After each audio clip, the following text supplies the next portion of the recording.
Illegal limestone mine की बदौलत पलायन पर मजबूर हुए पौंटा के खतवाड़ गांव के लोग। नाले में चूना खदानों की इलीगल डंपिंग के चलते गांव के निचली तरफ भारी भूमि कटाव हुआ तो कुछ मकानों में भी आ चुकी है दरारें। मकानों में दरारें आने का मुख्य कारण लाइमस्टोन माइन पर अंधाधुंध ब्लास्टिंग मान रहे हैं ग्रामीणों के अनुसार इलीगल व अनसाइंटिफिक माइनिंग के खिलाफ बोलने पर धमकाते हैं खनन माफिया के गुंडे। भारी बारिश के चलते गत 2 सप्ताह से अन्य हिस्सों से कट चुका है बनौर पंचायत का खतवाड़ गांव। सिरमौर जिला के civil sub division Paonta Sahib के अंतर्गत आने वाले खतवाड़ गांव में इलीगल व अनसाइंटिफिक लाइमस्टोन माइनिंग के चलते ग्रामीण पलायन पर मजबूर हो चुके हैं। ग्रामीणों ने बताया कि यहां मौजूद चूना खदान के मलबे की नाले अथवा खाले में इलीगल डंपिंग किए जाने के चलते एक तरफ जहां बारिश से गांव के निचले हिस्से में भारी मात्रा में भूमि कटाव हो चुका है, वहीं लोगों के खेत खलिहान व जमीन भी लैंडस्लाइड व मलबे से बर्बाद हो चुकी है। यहाँ रहने वाले 25 के करीब परिवारों में से काफी लोगों के घरों में दरारें आ चुकी है और रिहायशी मकान क्षतिग्रस्त होने का मुख्य कारण ग्रामीण लाइमस्टोन माइंस पर हो रही अनियंत्रित अथवा अंधाधुंध ब्लास्टिंग को मान रहे हैं। ग्रामीणों की माने तो खनन व्यवसायियों अथवा माफिया के संपर्क बड़े बड़े अफसरों व मंत्रियों तक से होते हैं, जिसके चलते अवैध खनन के खिलाफ उनकी शिकायतों पर कार्यवाही नहीं होती।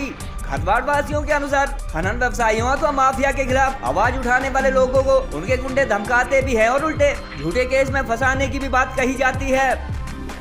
गौरतलब है कि प्रदेश में भारी बारिश से हो रही तबाही का एक मुख्य कारण पीडब्ल्यूडी मिनिस्टर विक्रमादित्य द्वारा अवैध खनन बताया गया था और सिरमौर से संबंध रखने वाले इंडस्ट्रीज मिनिस्टर हर्षवर्धन चौहान ने उनके स्टेटमेंट को बचकाना करार दिया था। संबंधित अधिकारी व खनन व्यवसायी हालांकि पिछले करीब 4 दशक से सिरमौर जिला के कमरऊ, शिवर, उदाना व संगड़ा आदि क्षेत्रों में चल रही लाइमस्टोन माइंस पर अनसाइंटिफिक व अवैध ढंग से काम होने की बात को गलत बताते हैं, मगर लाइमस्टोन माइन के साथ लगते खतवाड़ गाँव में हुई तबाही सबको दिख रही है। बहरहाल यदि ग्रामीण सच बोल रहे हैं तो प्रदेश सरकार, खनन विभाग व प्रशासन को इस गांव में हुई तबाही को लेकर साइंटिफिक स्टडी करवानी चाहिए ताकि आने वाले दिनों में जान माल का कोई बड़ा नुकसान न हो।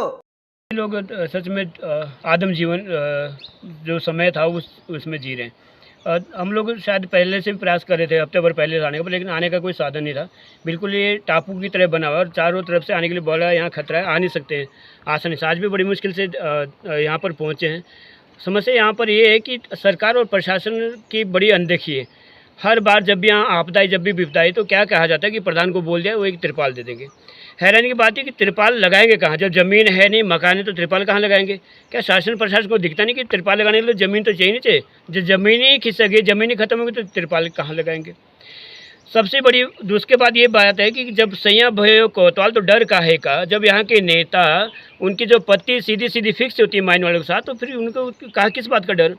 ये सब गांव वालों ने कहा कि हम मारने तक की धमकी दी जाती है, जिसमें कि मुझे भी धमकियाँ दी गई। मैं इनके मुंह से बुलाना चाहता। सच्ची बात है कि जब 1.5 या 2 साल पहले जब ये इशू उठाया था माइन का, तो हमें भी धमकियाँ दी गई कि हम आपको जान से मारेंगे, गाड़ी से उड़ाएंगे, ये करेंगे, वो करेंगे। मैंने कहा ठीक है, देखते हैं जब देख।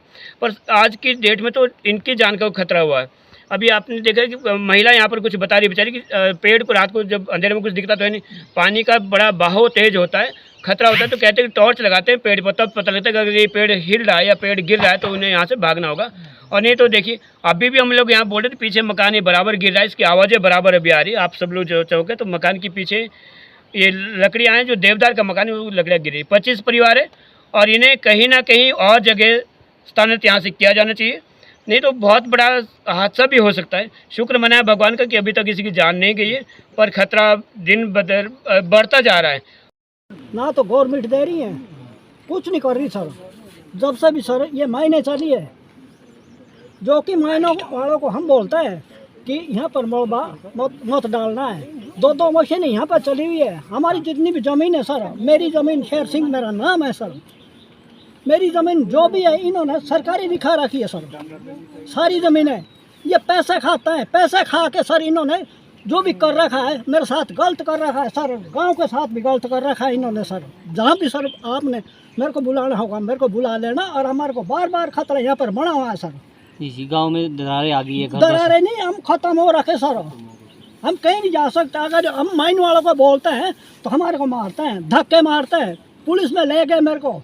मिलनी चाहिए सरकार से, ये दुआ है हमारी कि हमारे को कहीं सही जगह पे ले जाना चाहिए। हमारे को यहाँ पे रात दिन डर लग रहा है।